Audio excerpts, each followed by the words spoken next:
اچانک وہ اٹھی، ماں کے پاس آئی اور کان سے منہ لگا کر بولی، اماں بھائی کب مرے گا؟ ماں کے دل پر تو گویا خنجر چل گیا۔ تڑپ کر بیٹی کو سینے سے لپٹا لیا اور پوچھا، میری بچی تم یہ کیا کہہ رہی ہو؟ بچی معصومیت سے بولی، ہاں اماں، بھائی مرے گا تو کھانا آئے گا نا۔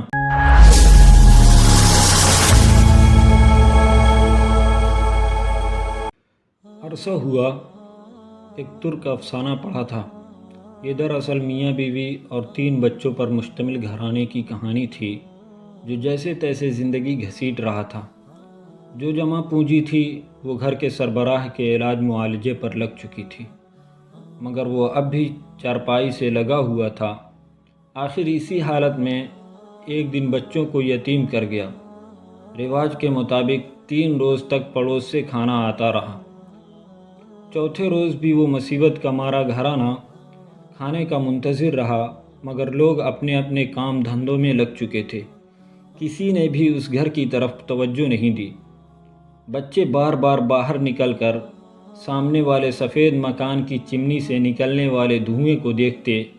وہ سمجھ رہے تھے کہ ان کے لیے کھانا تیار ہو رہا ہے۔ جب بھی قدموں کی چاپ آتی انہیں لگتا کوئی کھانے کی تھالی اٹھائے آ رہا ہے، مگر کسی نے بھی ان کے دروازے پر دستک نہ دی۔ ماں تو پھر ماں ہوتی ہے، اس نے گھر سے کچھ روٹی کے سوکھے ٹکڑے ڈھونڈ نکالے، ان ٹکڑوں سے بچوں کو بہلا پھسلا کر سلا دیا۔ اگلے روز پھر بھوک سامنے کھڑی تھی، گھر میں تھا ہی کیا جسے بیچا جاتا۔ پھر بھی کافی دیر کی تلاش کے بعد 2-4 چیزیں نکل آئیں جنہیں کباڑیوں کو فروخت کر کے 2-4 وقت کے کھانے کا انتظام ہو گیا۔ جب یہ پیسے بھی ختم ہو گئے تو پھر جان کے لالے پڑ گئے۔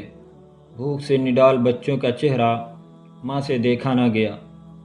7ویں روز بیوہ ماں برقع میں لپٹ کر محلے کے فارچون کی دکان پر جا کھڑی ہوئی۔ دکاندار دوسرے گراہکوں سے فارغ ہو کر اس کی طرف متوجہ ہوا۔ خاتون نے ادھار پر کچھ راشن مانگا تو دکاندار نے نہ صرف صاف انکار کر دیا بلکہ 2-4 باتیں بھی سنا دی۔ اسے خالی ہاتھ ہی گھر لوٹنا پڑا۔ ایک تو باپ کی جدائی کا صدمہ، اوپر سے مسلسل فاقہ۔ 8 سالہ بیٹے کی ہمت جواب دے گئی اور وہ بخار میں مبتلا ہو کر چارپائی پر پڑ گیا۔ دوا دارو کہاں سے ہو، کھانے کا لقمہ نہیں تھا۔ چاروں گھر کے ایک کونے میں دبکے پڑے تھے۔ ماں بخار سے آگ بنے بیٹے کے سر پر پانی کی پٹیاں رکھ رہی تھی، جبکہ 5 سالہ بہن اپنے ننھے منھے ہاتھوں سے بھائی کے پاؤں دبا رہی تھی۔ اچانک وہ اٹھی، ماں کے پاس آئی اور کان سے منہ لگا کر بولی، اماں بھائی کب مرے گا؟ ماں کے دل پر تو گویا خنجر چل گیا۔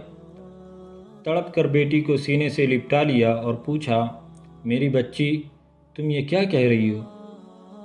بچی معصومیت سے بولی، ہاں اماں، بھائی مرے گا تو کھانا آئے گا نا۔ اگر ہم اپنے پاس پڑوس میں نظر دوڑائیں تو اس طرح کی ایک چھوڑ کئی کہانیاں بکھری نظر آئیں گی۔